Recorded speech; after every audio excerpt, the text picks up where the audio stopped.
Hey everyone, I'm Ashleigh Banfield, and this is Drop Dead Serious. I'm just going to say right off the bat, it is hot as balls. It's 85 degrees without a breeze, and I don't have AC. So, sorry about the hair. We're going to be good. But if I faint in the middle of this, you know why. Be forewarned. I want to talk about something really important. As true crime stories go, you don't usually get all of this stuff kind of wrapped into one, like celebrity and gore and victims who just shouldn't be victims, young ones. You know, you just don't normally get all that, but you do in this one. If you have seen a fraction of the bombshell evidence that's just been like barfing out of the David story, that's D4vd, aka David Anthony Burke, and the preliminary hearing that was held for him, you might be thinking, oh, this guy's done, like cooked, right? Because what's come out in court is extraordinary, and it is, again, as we say in the business, bad facts. Bad for David. Really bad. But it became even more damning when you put the whole timeline together of everything that just spilled out in court and everything day by day, hour by hour, because now the whole thing's becoming like a movie. And when it comes to juries, the more something looks like a movie, the worse it is for the dude who's sitting at defense table, because jurors are just average people who are there to hear it from start to finish. And when there's gaps and confusion, it's hard for them, and it sometimes amounts to reasonable doubt. In this case, though, I'm having a real tough time seeing the reasonable doubt in this one, and I think you might too. When you get through this episode, I would really like to hear what you think. Like if you think, oh yeah, finished, done for. Or, hey, pull back on the reins a little here. I can see where he's got a case. Now, he's always going to have a case, right? Every defendant has a case. That's why you have a lawyer. You poke holes where you can. But sometimes, man, it's an uphill battle, and I think this is one of them, because the prosecutors have one hell of a case. Maybe that's why it took so long, right? Because we were all wondering, like, what on earth? You have a dead girl in the trunk of the Tesla and a dude who took off and parked it around the corner from his house. What's not to love on a case? But they took their time, and they gathered a lot. As it turns out, they gathered more than we thought. And that's exactly what we're going to lay out for you in this episode. All this stuff. But first, I want to get into some of the new information that came out just in the last week. The prosecutors say some very sexually explicit messages and images have been recovered from David's phone. Evidence indicating that Celeste Rivas Hernandez, the young girl who may have met him at age 11, Celeste became pregnant by him at age 13. And that they discussed openly having an abortion and, oh, sorry, bummer, So, and then it also talked about a breakup, followed by some purchases of chainsaws and body bags and a blue inflatable pool, the pieces of which ended up embedded in the body parts in the front. Again, bad facts. I'm just getting started. And now the prosecutors say physical evidence connects that little pool that was found in David's Hollywood Hills garage and his Tesla to remains of Celeste, right? It's kind of a through piece. The little bits of blue pool in the garage, in the frunk, in the body parts. I want to make sure you're aware, if you're not already, that a lot of this testimony that came out this week is raw and very graphic. It is not for the faint, so forewarned. Please be forewarned. In court, Detective Corey Farrell was up on the stand, and he testified that the earliest communication that he recovered between David and Celeste was dated August 8th, 2022. And if you can do even basic fourth grade math, that will take you to when Celeste was 11. 11. And David was 17, right? So not an adult, but right bumping up against being an adult. And age 11, that is really young.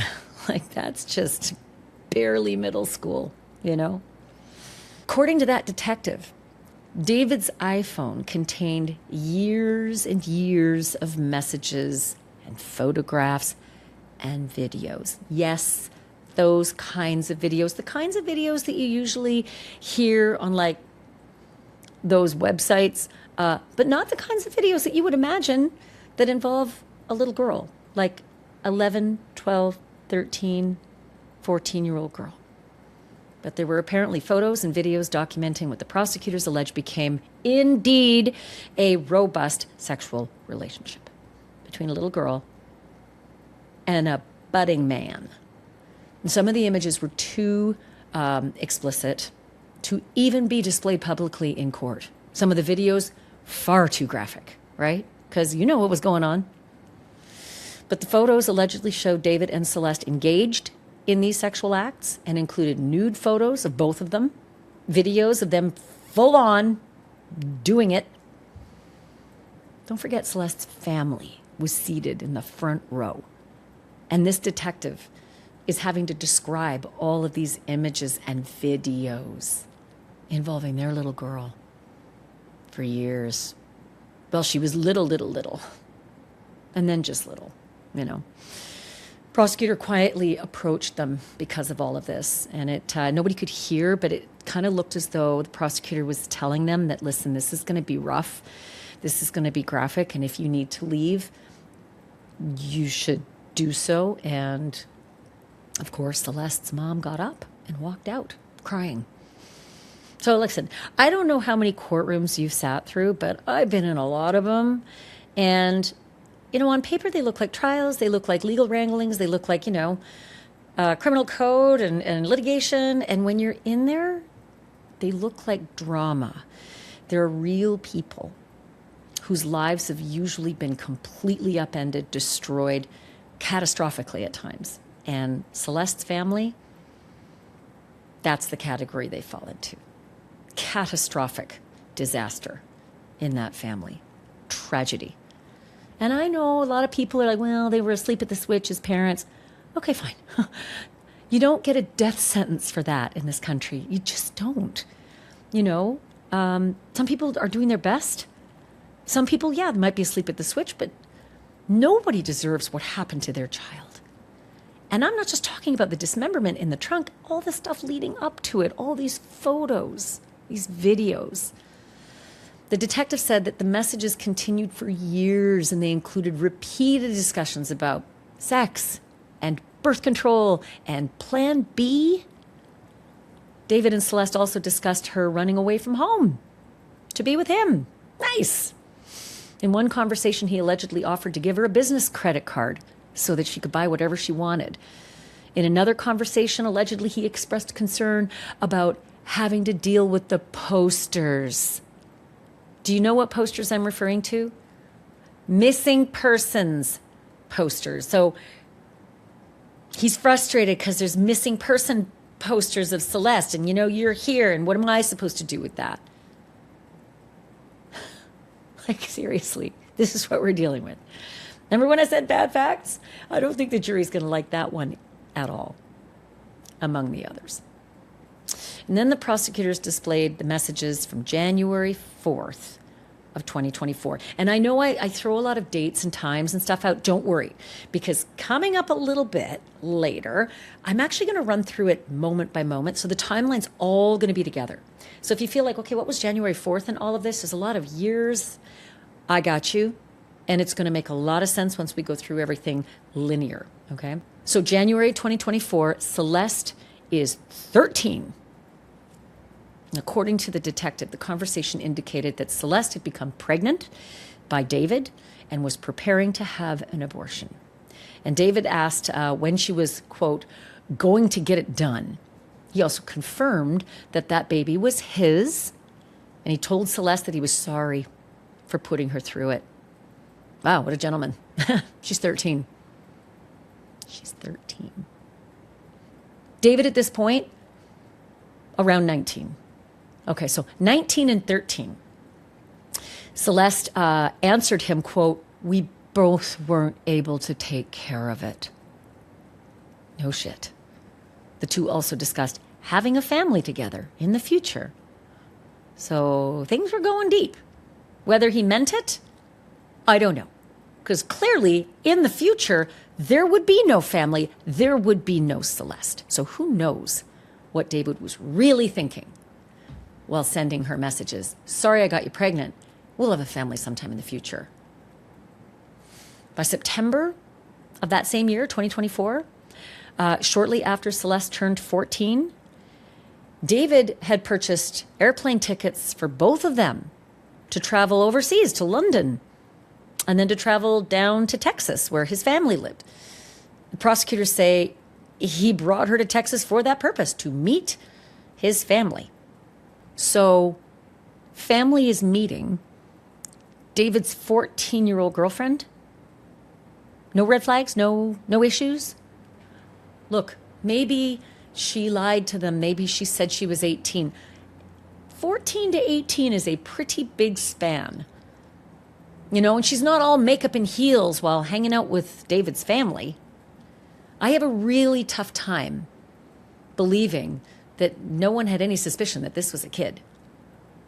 But okay, to our knowledge, nobody said anything. Relationship continued. Evidence presented in court also indicated that David and Celeste attended parties and nightclubs together and allegedly used fake IDs, both of them, because they're both underage.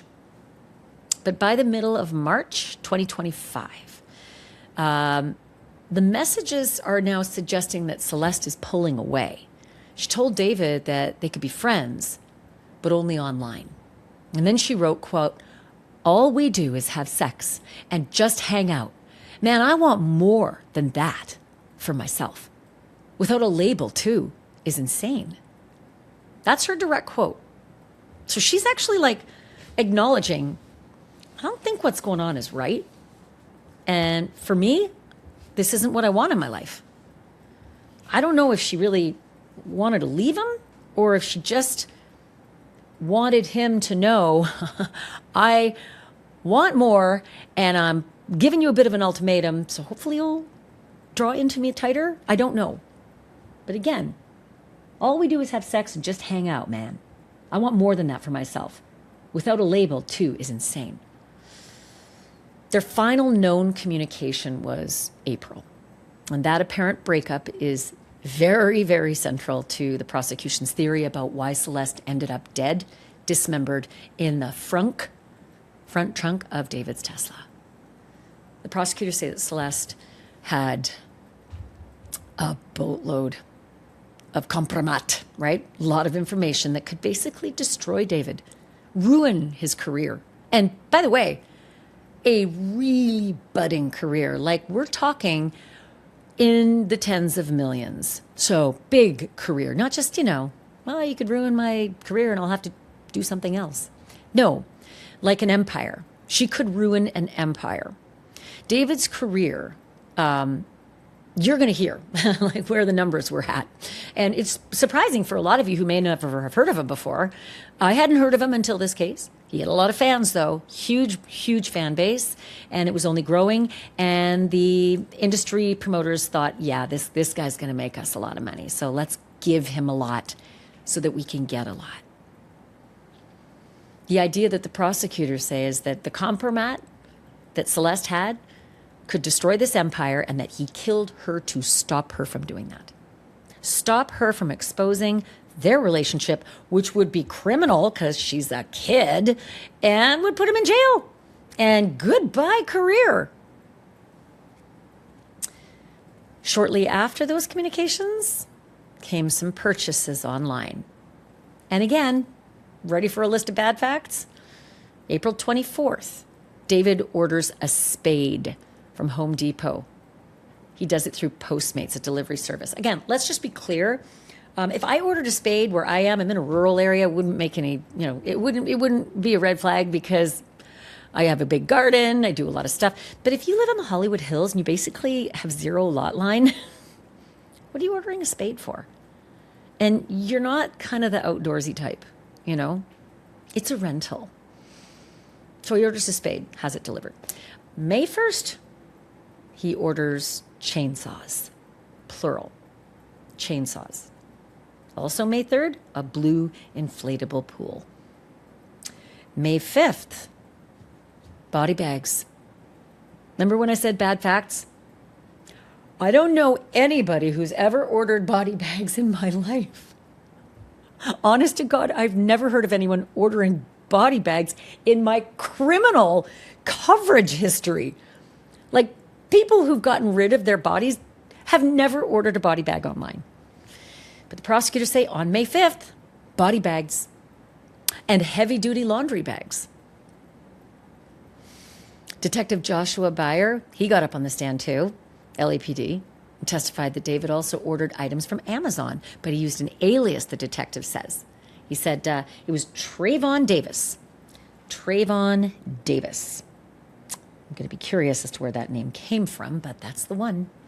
And the orders included a heat-resistant mat capable of withstanding temperatures of up to 3,000 degrees. I don't know what a heat-resistant mat is that can resist 3,000 degrees, but I'm wondering if it's the thing that you put under something very hot.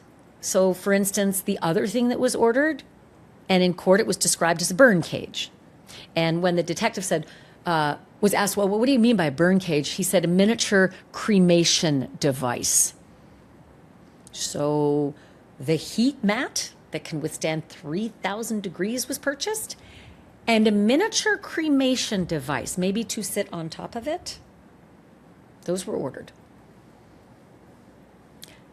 Just in case you're wondering, don't expect to see that spade being hauled out in court or the heat-resistant mat, because they were never recovered in any of the warrants that were executed. But during the search of David's Hollywood Hills home, the investigators did find some of the other things, like the chainsaws, the body bags, the laundry bags, and the blue inflatable pool. By the way, as evidence goes, the blue inflatable pool is probably going to be the star of this show. Star of the trial. I think probably among the most incriminating evidence. A criminalist testified that blood spatter was found throughout the garage. One can only assume that if you're using a chainsaw on a body in the blue inflatable pool, that there is going to be blood and debris that kind of goes flying. That's my guess. Educated guess. Because the spatter was on a rowing machine. It was on the Tesla's charging cable. It was on a trash bag. It was on a green tarp. And of course, it was on the pool, on that little inflatable pool with no children who lived in the house. You know, a little blue inflatable pool. Where are the little ones? Where are the kids who use that? There were no kids. So why was that purchased? Here's what's weird. And I'm sure that David's attorneys are going to make hay of this, because if I was his attorney, I'd make hay of it. I don't think it's going to go far, but it is weird. The chainsaws, when they found them, you would think that they would take them and have them tested for DNA. Yeah? Because if you've got a dismembered body in a frunk and you see the chainsaws, you might put two and two together and assume, I wonder if the chainsaws were used for that handiwork. And yet, chainsaws were not tested for DNA. I know what you're thinking. I thought the same thing. And so did the lawyers, because Detective Beyer had to answer on the stand, why? Why were the chainsaws not tested? And Detective Beyer said, well, the investigators didn't see any visible blood on the chainsaws, so they did not submit them for testing. Oh my fucking God. Come on! It's 101. Maybe you can see the blood, but did you ever think that it might actually be embedded in some of the chain that you couldn't see? Maybe they tried to rinse it off but didn't get all of it? Yeah, I'm with you. I am pissed AF. Come on, LAPD. You did OJ, for God's sake. How could you not? I mean, it's not even my business what you do. I don't do what you do, and I would have done that. So the prosecutors then introduced another deeply personal connection between David and Celeste. And the detectives noticed that David had the word shh tattooed on his right index finger. Shh. It was a fad. Like, he wasn't the only person to do that. Years ago, lots of people were doing that. Like, shh. If you're not watching this episode and you're listening on the podcast, I have my index finger up and the tattoo is facing the camera and I'm pretending to shush people. And Celeste had the same tattoo in the exact same place. Quinky dink? I think not. But like I said, I'm sure that the defense will say, oh, lots of people had that. It wasn't just exclusive to David and Celeste. Lots of people got those stylish shush tattoos. But again, coinky dink, there's more. There's more. Because David also had Celeste's name tattooed on his left ring finger. Now, this is really hard to do. I just gave the bird. There. On the left ring finger, where you would wear your wedding ring, he had Celeste's name tattooed on that finger. And the photographs recovered from his phone showed the name David tattooed on Celeste's left ring finger. So I'm sure they thought that was a good idea at the time. Yeah. Turned out to be a good idea for Celeste's family in order to really mount a good prosecution against him. But yeah, so she had David and he had Celeste. And when Celeste's remains were found, guess what? Wouldn't you know it? Coincidence, both of these fingers are missing. So it's like an easy cut, right? It's probably hard to cut in and around to get the index finger off. So just like take both off.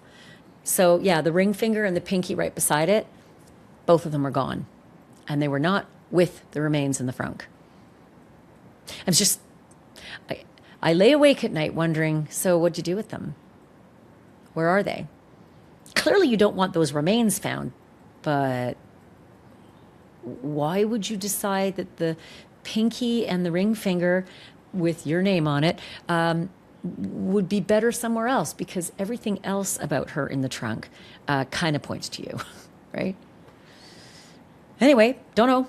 No idea where they are. They weren't found. If he knows where they are, I wonder if he'll cough that information up. Maybe in a plea deal? The medical examiner in the case was a guy named Dr. Ho. He testified about all the amputated fingers. Yeah. I mean, ugh. Because, you know, there's evidence on those fingers when you have your boyfriend's name tattooed and your boyfriend's tattooed. The prosecutors showed photographs of all these injuries, followed by an image of Celeste's remains spread out on an examination table. Now, I could not imagine being in that courtroom.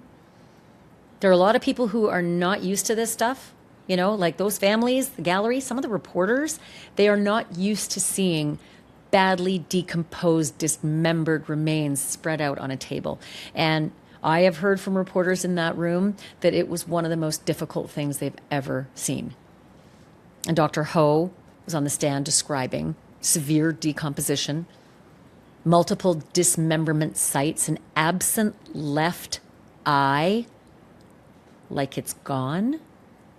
Where's her left eye? What the fuck? Did someone keep it for a souvenir?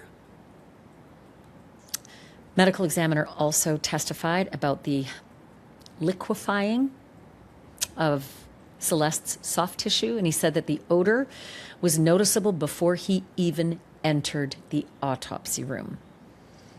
He also identified 2 apparent penetrating wounds, one on either side of Celeste's torso. So is that how she died? Because that was the original testimony from the police, that it appeared he attacked her as she came in the door. I don't know how they got to that, but stabbed to death by the man that she loved? I don't know. That'll be proven in court, but the facts are bad facts. Let's talk about what's really in your makeup. Most of us spend a lot of time worrying about what we eat and what we drink and how we take care of our families, but then we cake our faces with makeup full of chemicals that we cannot even pronounce. Your skin is your body's largest organ, so whatever you put on it is absorbed. And that's why I use Toups & Co. Here's what I love. Their liquid foundation and face primer, they don't just cover your skin, they actually nourish it. Most makeup requires constant touch-ups, or it leaves your skin feeling heavy and clogged, but this stuff feels incredibly light. It doesn't cake, and it actually lasts throughout the day. So if you're tired of using makeup with mystery chemicals, you don't have to anymore.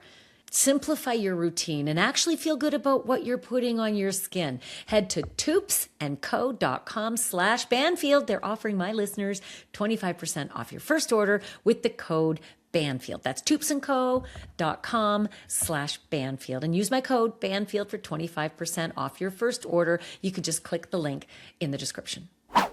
Dr. Ho ruled that Celeste's death was a homicide caused by multiple penetrating injuries. They did the toxicology results, right? Because a lot of people said, ooh, what if the toxicology says that she OD'd? Well, then that's not a murder. Maybe he just freaked out because he had a young girl who OD'd in his presence. No, no.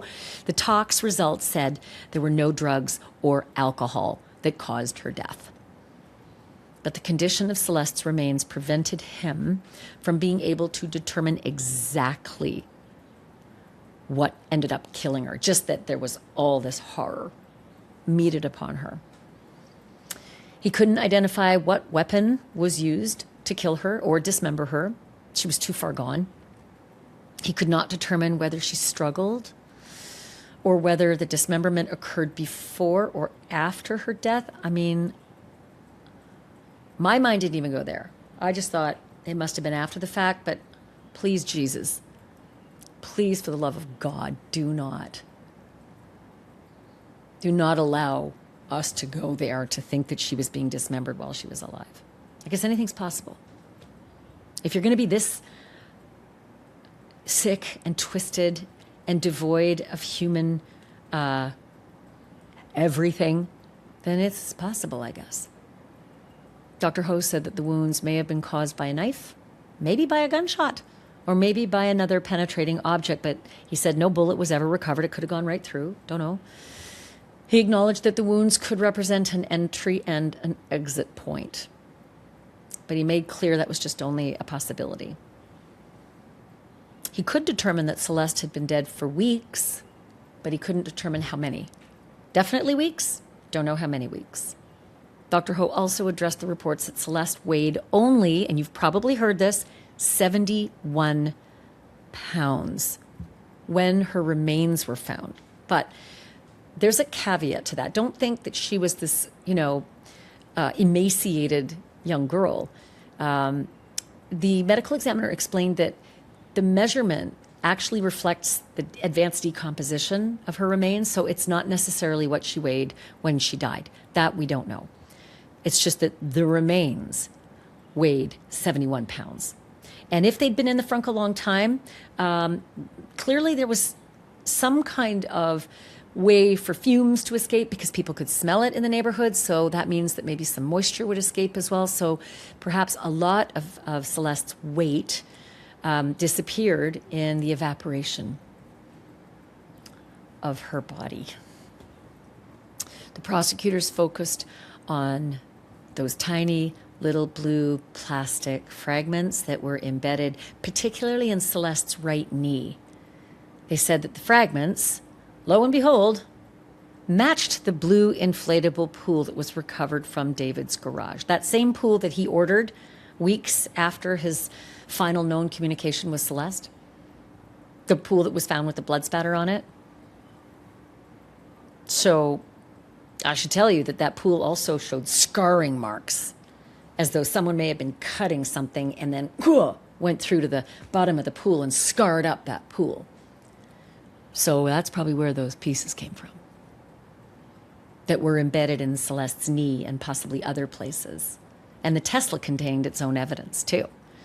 The LAPD criminalist named Chelsea Murillo, she inspected the vehicle after Celeste's body had been removed from the trunk. And Ms. Murillo testified that the first thing she noticed, not surprisingly, was the smell. Intense smell of human decomposition. And she said it remained overwhelming even though Celeste's remains were no longer inside that frunk. She also found significant insect activity. And this is weird, multiple air fresheners, as though that would help the matter. And there were blue plastic fragments in the trunk as well.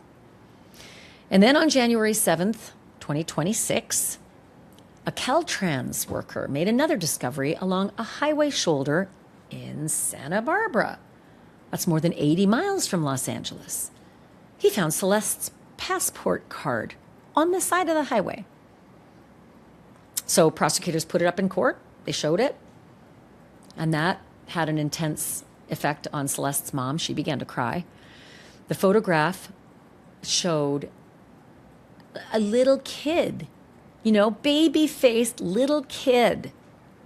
It's just hard to imagine that there's all this talk of like a sexual relationship and an abortion and all the videos of kink and all the rest. And here she is. She's just a little kid. The location of where that passport card was found was pretty notable because investigators had previously recovered navigation searches for Santa Barbara on David's Tesla. Like that whole entertainment system, it's just a wealth. The whole car is a computer. And so the navigation searches to Santa Barbara are on the car.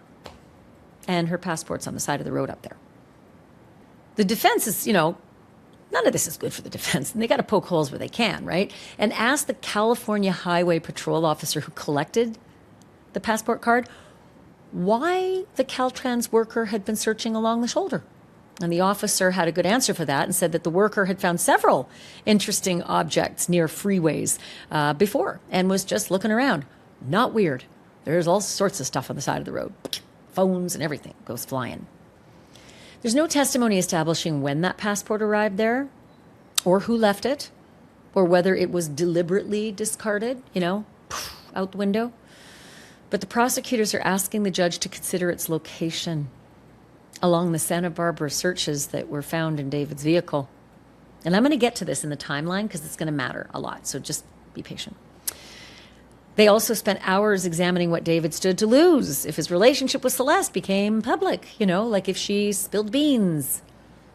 Because guess what? There's been prior information in court documents saying that she was angry at David because he was seeing other girls. She didn't like that. And she even threatened him a little. Like, I could go public. I could tell everybody what you've been up to. That didn't sit well. Benjamin Greger handled David's finances through the management company called Mogul Vision, M-O-G-U-L, Mogul Vision. And that fella estimated that David generated between $10 and $11.5 million in gross earnings between the years 2023 and 2025. That's a lot of money. Oh, but that's just the tip of the iceberg. His publishing company was valued at approximately $3 million. His homes were worth roughly $950,000, so about $1 million. One of David's trusts held between $1.2 million and $1.5 million. And David had received about $1 million in advances from Interscope Records. Enter Luis Poimiru. I'm not sure if I'm pronouncing that right, but Luis. He's a senior vice president of finance at Interscope. And this is where things get good. He testified that David received approximately $950,000 in 2022, and then nearly $3.9 million the next year in 2023. So we're like 4 times. Like he goes from one year and quadruples his money in the next year.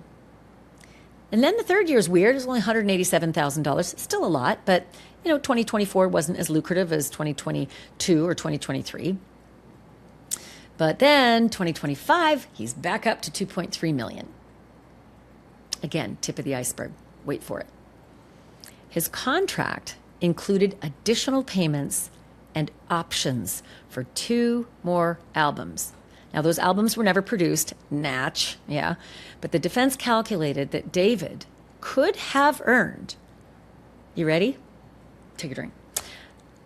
About $19 million a year over the lifetime of the deal if every option had been exercised at its maximum value. Well, damn. Now we're talking big money.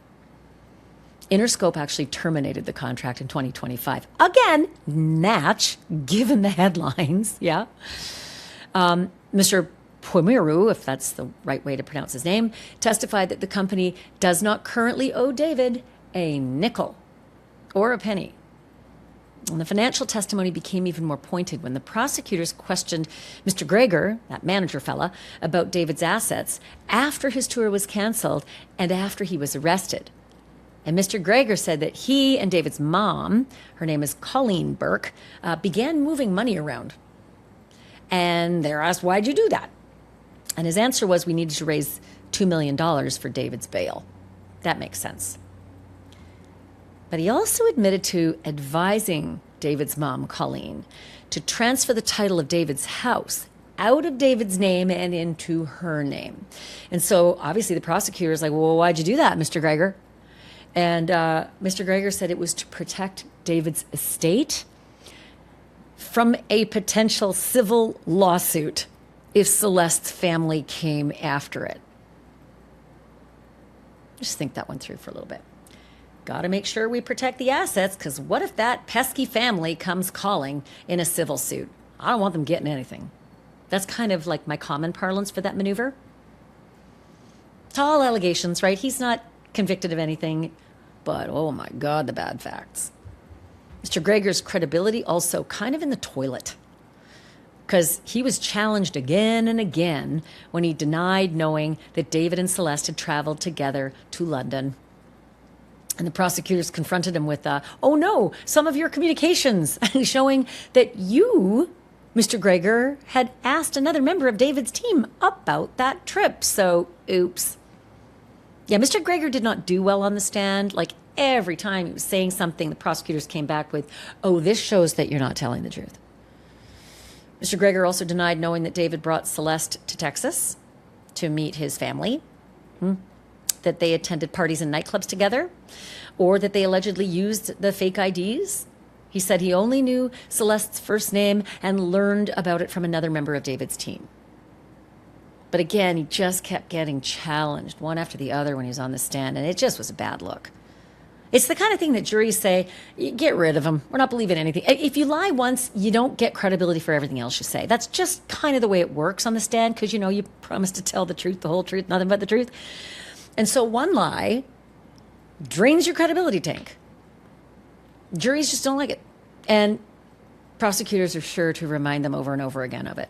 So this is very devastating evidence. And when you look at it all in a timeline, damn, it is rough. So January 2022, prosecutors say that's when David meets Celeste for the first time, and she is all of 11, and he's 17. Fast forward about a year and a half, November 2023, a little more than a year and a half, the prosecutors say that is when the sexual relationship began between David and Celeste. And Celeste was 13. David was 18. So yeah, that's a crime. Yeah, if they can prove all that's a crime. So keep going. February 2024, it's just a couple months later, Celeste's parents say she's missing. They report to the police, our daughter's missing. Feb 17, 2024, the detectives, I guess, had some information from Celeste's family because they went to David's house to conduct a welfare check. That house that his manager was renting and he was living at in the Hollywood Hills. And David allegedly claimed to these investigators who were doing the welfare check that, I'd only just met her once. I didn't even know her age. And she went home 2 days later, so she's not here. Also in 2024, prosecutors say that David secretly gave Celeste, the little kid, another phone and then traveled with her to Las Vegas and London, England, and Texas. I got questions. I don't know how the hell you get a minor child out of the country unless you're forging notes from parents. Because when I traveled with my minor children across the border, I had to have notes from their dad, even when we were married. After we split, notes again. I do not know how he could have possibly traveled to London, unless, of course, there were documents forged. Maybe that'll come out at trial. November 2024, David and Celeste allegedly break up, but they continue to communicate, and more importantly, the prosecutors say they continue to have sex. March, November 2024, okay, March, December, January, February, March. March 2025, that's just 4 months later, Celeste texts David that she wants more from her relationship than just sex and hanging out. The next month, April 2025, April 22 to be specific, the prosecutors say Celeste threatened to expose their relationship during an argument. That's 3 days before David's debut album release. Oof. Talk about pressure. Maybe even motive, because I have a feeling that the prosecutors are going to talk about that a lot as motive. You don't have to prove motive. You guys know this, you're true crime buffs. You don't have to prove motive, but juries really want it. So if you can put it out there as a prosecutor, it's like primo. So I suspect they're going to talk about that a lot. Let's talk about April 23rd. That's the day after this argument where Celeste says, I'm going to out you, my words, not hers, but basically threatening to out him based on the fact that he's seeing other girls and Celeste's not happy about it. She's tired of them just having sex with nothing bigger and more important. And again, it's just 3 days till the album release. So again, the next day, April 23rd, 8:40 at night, David allegedly sends an Uber to pick up Celeste all the way from Lake Elsinore, where her family lives. That's a drive. That's a big drive.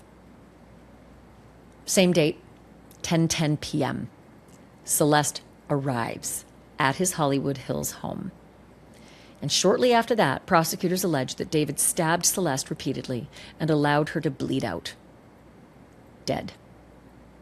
I don't know how they're getting to that, because the medical examiner couldn't really say what the exact cause of death was, just said that there were, penetrating marks, injuries, and that it was definitely homicide. 10:30 p.m., same date. He allegedly begins texting Celeste's phone, and they say it's to create the appearance that he didn't know where she was. I sent the Uber to get you. Where are you? But the Uber arrived. So now at 11:30 p.m., he, according to prosecutors, drives his Tesla towards an isolated area near Lake Cachuma. Again, I hope I'm pronouncing that right. Lake Cachuma. It's in the Santa Barbara area, and the prosecutors say, well, that was clearly to destroy evidence or get rid of it or both. So the next day is April 24th. He returns home, really late into the morning, right? And orders a shovel and attends an album-related radio interview. So if he killed her, nothing like a good murder, disposing of the body to get you energized for your morning radio interview. April 26th, prosecutors say David stopped trying to contact Celeste. So 23rd, sends the Uber. Prosecutors say murders her right then and there. Into the 24th, disposing of the body, sending texts, where are you? And by the 26th, never wants to talk to her again. Doesn't send any more contacts. Again, coincidence? I think not. Let's go to May 1st. David, according to the prosecutors, orders 2 chainsaws. Again, you live in the Hollywood Hills, so it's not like you're Grizzly Adams out there needing to, take down some trees to build your log cabin. You live in the Hollywood Hills and you barely have a lot line and you're renting. Actually, you're not even renting. You're living in your manager's rental. So what do you need with chainsaws? Gets worse. May 5th.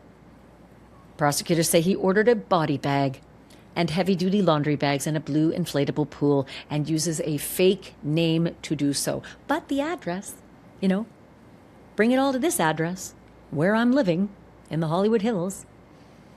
May 8th and May 31st, he allegedly returns to the isolated area near Lake Cachuma. Again, sorry if I'm not pronouncing it right. Doing my best. It's in the Santa Barbara area. July 7th. This is where it's starting to really heat up, literally, because he orders a burn cage under the same fake name, according to prosecutors. Fast forward 3 weeks later, July 29th, and surveillance cameras apparently captured David driving the Tesla for the final time before he leaves on tour to really supercharge his budding career.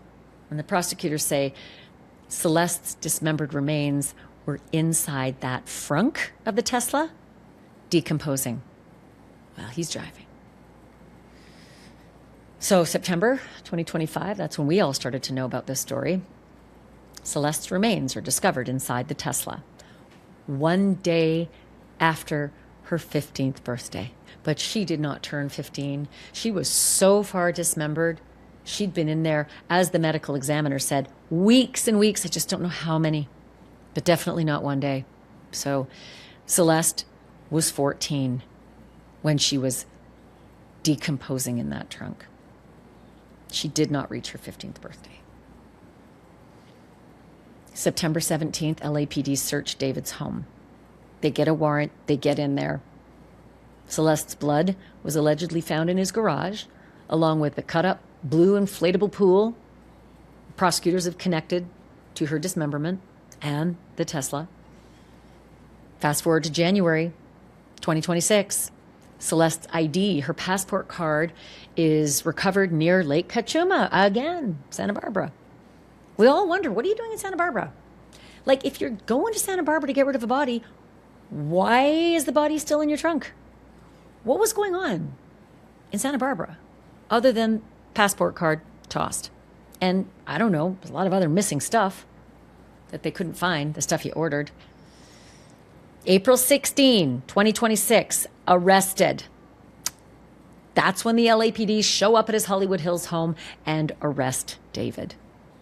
It's the kind of story with the kind of fact pattern, evidence, and, Hollywood cachet, that makes a lot of headlines. Clearly, a lot of headlines. I mean, it's not like this is R. Kelly, who was super famous. David wasn't very famous. He did have his fan base, but he hadn't hit his stride. He just clearly was going to. So naturally, every newspaper, every cable channel, every podcast, picked up this story and ran with it because it was just so unbelievable. And Dana Kennedy is one of those reporters who covers true crime and a whole lot more for the Daily Mail. I had a conversation with Dana Kennedy about this fact pattern, this budding celebrity, this poor little girl, and this upcoming trial. Here's our conversation. Dana, thank you so much for being on Drop Dead Serious. It's great to have you on. Glad to be here. We have so much history, you and me, a couple of decades. We've covered some things. You and I have covered some things. Yeah. This one is one of those. I mean, it's up there. Yeah. Yeah. I think the ages, that's what it is. It's the ages of actually both of them, you think about, he's only 21 as we speak, right? And they met, we think they were first into contact when she was about 11. Yeah, 11 and 17. And I tend to think, 17, still legally a kid. But in a lot of jurisdictions, no, you can, people are being prosecuted regularly at sometimes 16 and 17. And I just don't think this set of facts is looking good for him at all. Oh, it's horrible. I would be very surprised if he's going to be able to have any kind of career or much of a life after this, but we don't know. It's just the preliminary hearing right now, but it looks terrible. I don't even think about the career. I was shocked to hear that they were shopping around for a new entertainment attorney for this guy. And I'm like, new entertainment attorney? Bro, put all your energy into a murder trial defense, because you're going to need every ounce of prowess in the courtroom. I just see the set of facts is almost insurmountable. Oh, absolutely. And I think what's happened since Thursday and Friday is stuff came out that people couldn't even believe. They knew it was bad, but they've really got the goods on him, at least it seems. So in the grand scheme of true crime headlines, again, you and I have been around the block. This sort of has it all.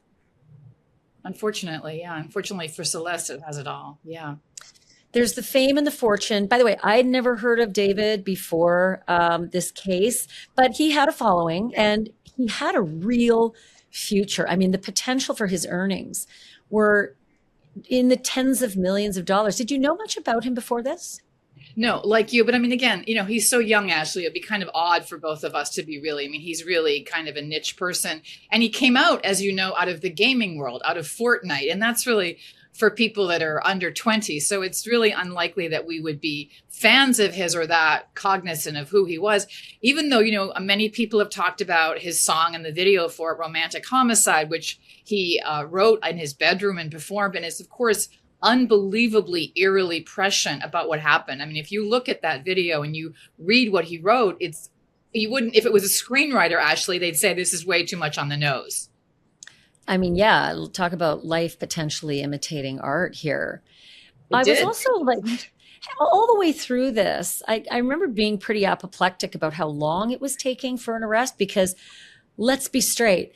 You have a dismembered underage girl in the front trunk of your Tesla parked just around the corner from your house.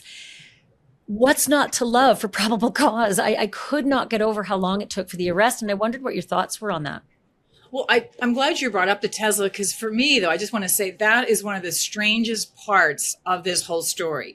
We now know, at least according to the prosecution, all the equipment he bought, like chainsaws and pools and things like that, cleanup materials.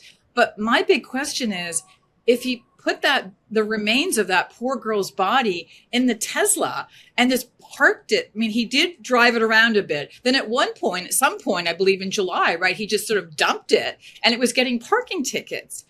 I almost wonder if he wanted to get caught in some way, because I do see that, Ashleigh, and I'm sure you have too, in some of the cases we've covered, that you get the sense that people unconsciously or consciously maybe do want to get caught.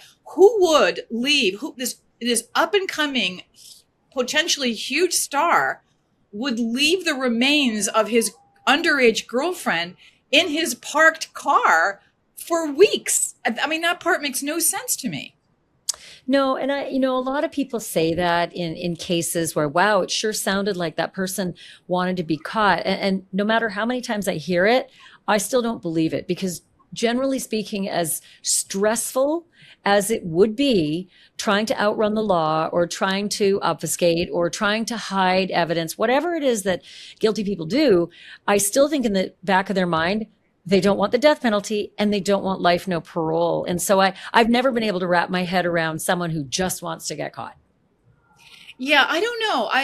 I see your point, but I also do wonder. But then there's another aspect of this, which is if you get fame so young, and this type of fame that he has and the type of money he has, that wasn't available to young stars starting out like 20, 30 years ago. Now you can, again, literally make a song in your bedroom and blow up. And so you have no life experience and you're immediately in a bubble before you're even of legal age. And I think that makes people not think straight. And it also makes people think, oh, if I'm so big and famous and rich, maybe I can just get away with this. It may not have reality for him. He needed to get rid of a problem, we think, allegedly. He did so. And then maybe because he was who he was, thought he wouldn't get caught. I think you make a really good point. I think about Billie Eilish, making her songs with her brother in her bedroom, and she seems pretty much okay. I don't know what her mental status is, but she certainly hasn't killed anybody. And then I think of Britney Spears and the immense pressure on her with the fame that she'd received. Now, David was nothing like either of them. David was just getting started. David could walk down any street and would not be recognized. So I'm having a tough time, wrapping my head around his fame, making him think he was invincible. But I think the harder thing to stomach is the age of Celeste from the get-go. Her baby face image on her passport card, the pictures they've put up in court show her as a little girl. It's not like she weirdly looked like she was 25. It wasn't like that. She did look very young when she was very young. Yeah. And he was young too, but he was not as young as she was. And you have to kind of wonder about a guy like that, why he needs to be with somebody so young. And this whole idea of sending cars for her at her parents' home in Lake Elsinore, that sounds very predatory. It sounds like you're getting somebody from middle school to come and see you. It has very kind of pedo, escort, all bad stuff associated with it. It's not what he even needed to do. Clearly, even if he wasn't massively famous, he was on his way. I mean, he made I think 10 million last year. So he probably had no shortage of women or girls to get. Why was he so fixated on her? And the potential to make, upwards of 20 million a year too. So and look, it isn't like he didn't have a bunch of other girlfriends. That's, allegedly what a lot of the motive was for Celeste to be angry. And then the next day after, threatening him allegedly that she was going to blow open and wreck his career, boom, she's suddenly dead. But, talk to me a little bit about the jury in this case, because we've been in a lot of courtrooms, you and I, and we've seen a lot of juries. We've seen the Casey Anthony case where a little girl was dead in a trunk for a long time and the smell was overwhelming. We've seen some patterns and how juries react. And typically juries really want to connect the dots, right? They don't want to have to make big chasm leaps because for them, that's reasonable doubt. But when you're talking about a little girl, pictures of her as a little girl, and a man, I mean, come on, David is a man. It kind of changes the metric of how much grace they're prepared to give. I feel like that really speaks badly for his case. Oh, it does. But I think that really the bigger issue here is how he killed her, because, it's one thing if it was just in a fit of passion or rage. She was at his house, they got into some sort of little argument or they're high or anything. But that when you bring in things like chainsaw and chopping, you go from crime of passion to really criminally insane, really, really bad evil. That's really a jump. That's really a jump. Luring. Right? I think it's going to be the luring is the problem. I see the luring as the problem. Again, if he did it, and he's innocent until proven guilty, but sending the car and saying, come hither, and then, according to prosecutors, waiting at the door literally to kill her as she walked in the door. That is there's no other better definition than lying in wait. Yeah, no, there's a really scary, almost Lecter-like vibe to this whole thing. Luring her, killing her, almost like, it was part of his career checklist. She's become a problem. Got to go. And I'm going on tour soon. I got to wrap this up. Yeah. The other thing is a lot of juries, people generally say oh, how awful, the dismembering, that's got to be a life sentence. Well, it isn't. The weird thing is offering an indignity to a human body, while disgusting, isn't that big a crime. You're not going to serve decades for that. You think about Robert Durst. He killed his neighbor and cut him up into 10 pieces and tossed him into Galveston Bay, and somehow was able to convince a jury he didn't murder him. He did cut him up and threw him away, and he only got a couple years for that. So that's crazy. People think you're going to get a lot of years for the dismembering. It's did you plan that murder? And I feel like with the dismembering of a little girl, they're not willing to give as much, benefit of the doubt on the luring and the lying in wait. Right. And then again, if everything that the prosecution is showing at the preliminary, that can obviously come out at the trial, and the idea that they did, we don't know at all when their sexual relationship started, but we do know that she was 11 when we think she joined his Discord group in his, gaming video world. That's pretty young. And I don't think any jury is going to like a guy older who is essentially, they'll call it grooming, they'll call it whatever they're going to call it. And the fact that we think she had more than one pregnancy, right?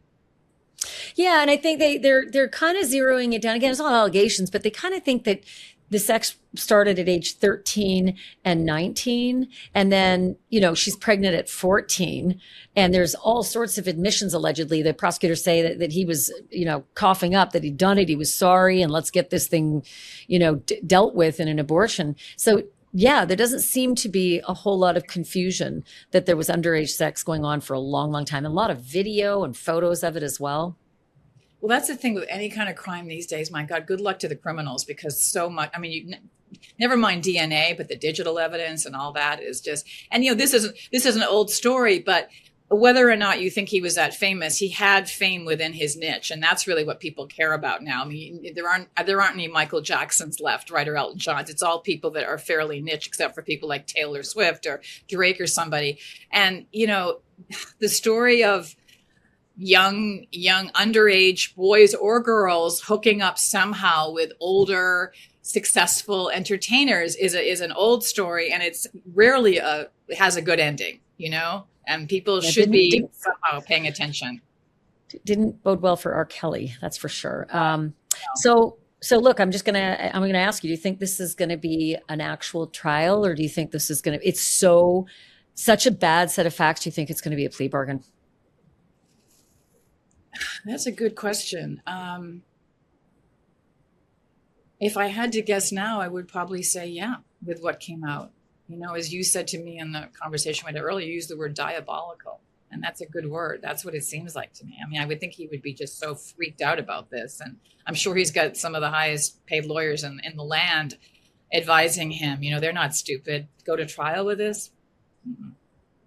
Now, who knows if it's even something that the prosecutors would agree to? You never know. I mean, look at Idaho. They agreed to a deal, and I thought that was slam dunk. So, who knows? Dana, I'm gonna have another conversation with you as we get closer and see more evidence spilling out in discovery. Thanks so much for Okay, this. sounds good. My great thanks to Dana Kennedy. By the way, I go back, 25 years. 26 years with Dana Kennedy. We've worked together in cable news forever and ever. And I can tell you right now, she is one hell of a reporter. So when she covers something, make sure you watch or read or listen. We're going to continue to follow every development in this case. Please make sure you're subscribed so you don't miss any of our coverage. And if you've already subscribed, thank you. Much appreciated. And if you have information that you think we should know about this case, and you, for whatever reason, aren't comfortable reaching out to the police, please feel free to reach out to us at dropdeadseriousinfo@gmail.com. Again, dropdeadseriousinfo@gmail.com. Happy to keep you anonymous. It does help us, though. Our community has been amazing at advancing these stories, giving me leads, at least to check out and advance the story further, and I am so appreciative. I'm Ashleigh Banfield, everyone. Thanks so much for listening and watching. And just remember, truth isn't just serious, it's drop dead serious.